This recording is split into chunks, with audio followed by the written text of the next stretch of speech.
Venezuelan arrivals along U.S. southern border drop after Biden starts deportations. Washington, the number of Venezuelans crossing the U.S. Mexico border illegally dropped dramatically in October, when the Biden administration started deporting some migrants directly to crisis-stricken Venezuela.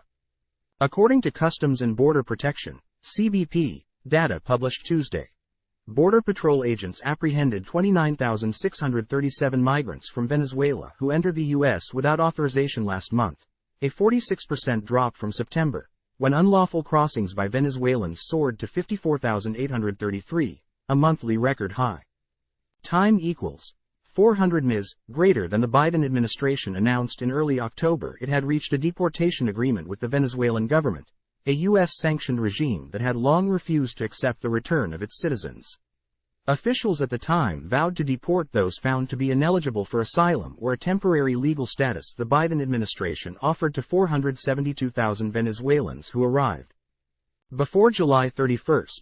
On October 18, U.S. Immigration and Customs Enforcement, ICE, carried out its first-ever deportation flight to Venezuela.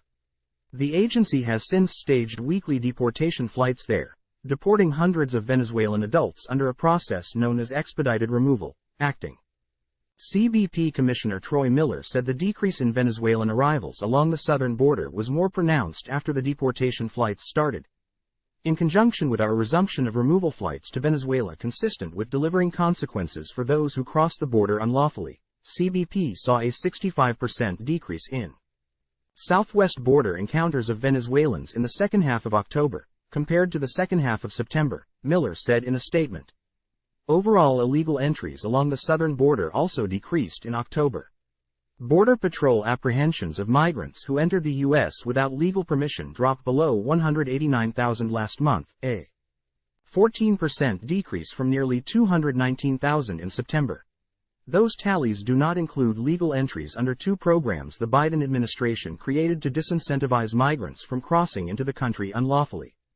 One policy allows up to 30,000 Cubans, Haitians, Nicaraguans and Venezuelans to fly to the U.S. each month if Americans agree to sponsor them. The other program allows migrants in Mexico to use a phone app to request an appointment to be processed at an official border crossing.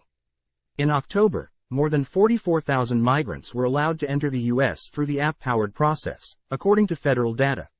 The significant, though potentially temporary, drop in Venezuelan arrivals could be a breakthrough moment for the Biden administration's efforts to manage the unprecedented levels of Venezuelan migration to the U.S. since President Biden took office. U.S. border officials have processed more than 500,000 Venezuelans who arrived in northern Mexico as part of a broader historic spike in migration.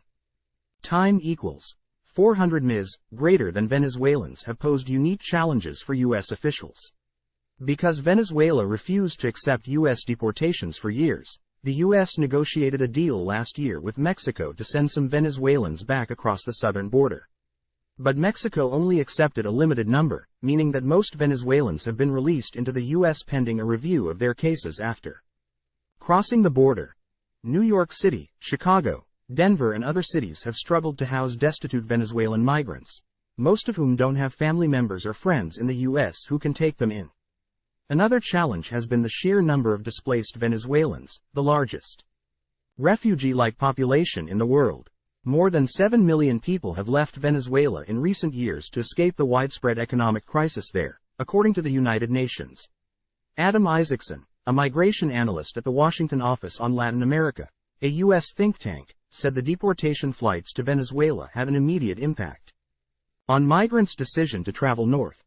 Anybody who is considering migrating to the United States saw the news about the deportations, which everybody heard, and decided to at least wait and see, Isaacson said, citing a recent trip to Latin America. Isaacson, however, noted the downward trend may change after Venezuelans understand that the U.S. is deporting a small fraction of all those crossing the southern border. The conditions in Venezuela, after all, have not changed, he said. Extreme poverty, insecurity and an authoritarian government are still there, he said.